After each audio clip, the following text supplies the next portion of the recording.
we have this best-selling author here and his partner, Dustin, here as well. And so it's a real privilege for us to have them here. So Ron helps run the Southwestern Consulting Group.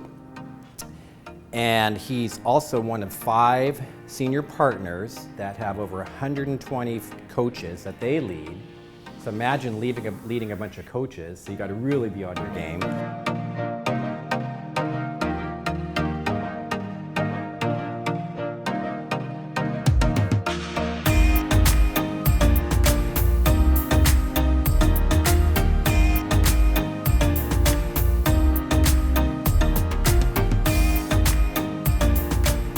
This is a quick personal story. This is my family. Those are the 3 kids. This little joker, one of my twins. This is a personal example of focus in my world when I really was taught a valuable lesson. So my oldest 2 are twins. This guy, Van, is like the natural athlete. This is him when he was 7 years old, just crazy, rambunctious, like very naturally athletic. This is a family trip we all went on up to like Lake Cushman in the Olympic Mountains, Hood Sport, that area.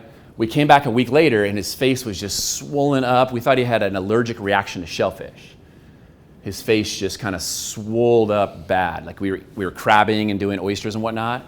And we took him, got him on antibiotics, didn't help. A week later, got him on some more antibiotics, didn't help. Finally, they said, why don't you just take him to Seattle Children's? You never know. Like go up, see what's going on. And that night, we heard that little boy had leukemia. And at the time, this is actually my phone. It's a screenshot at 12:02 a.m. of me screenshotting what is leukemia, because I really didn't know what a blood cancer was. And that example is a time in my life, my adult life, where it really taught me the power of focus. What that taught me, first of all, I had 2 other children, right, that needed their parents. I had a wife. I have a job with coaches and clients. I had other responsibilities. It literally taught, I remember having this come to Jesus moment, for lack of a better word, of like, I have to absolutely use this. In the book, we talk a lot about a concept called RAFT. It's an acronym, R-A-F-T.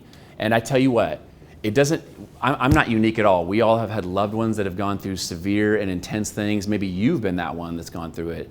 You or a sibling or a spouse or someone, when you have that moment, that is when we acknowledge in our mind. There's something powerful where we don't resist it, but we say, you know what? I've got a flat tire. I'm missing this flight. I had a bad Q2. I'm at my halfway point and I'm nowhere near my goals, or whatever it is. Or my marriage is on the rocks. My finances are jacked up. My son has cancer. And you have that moment where you realize that an event is happening. The second part of this is what in the history of humankind, this is the one we've struggled with the most, and that's acceptance. And we literally just accept our situation. We take stock of what's going on, and we say, okay, because the resistance is what a lot of times causes our suffering in life. When we resist things, right, what I resist will persist. So when I resist what is, when I resist reality, that's what brings the pain and brings the suffering. So acceptance is a massively deep topic. I know I'm condensing this quite greatly.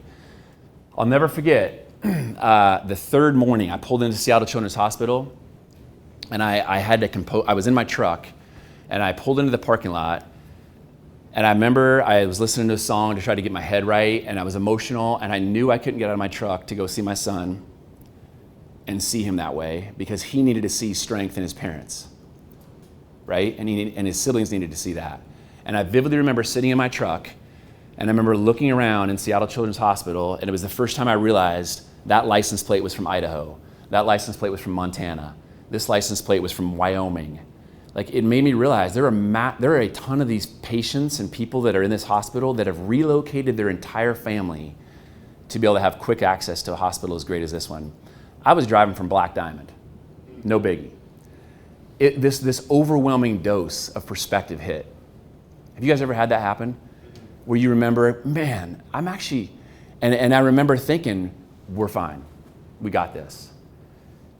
It's crazy how you can be gripped in a moment like that.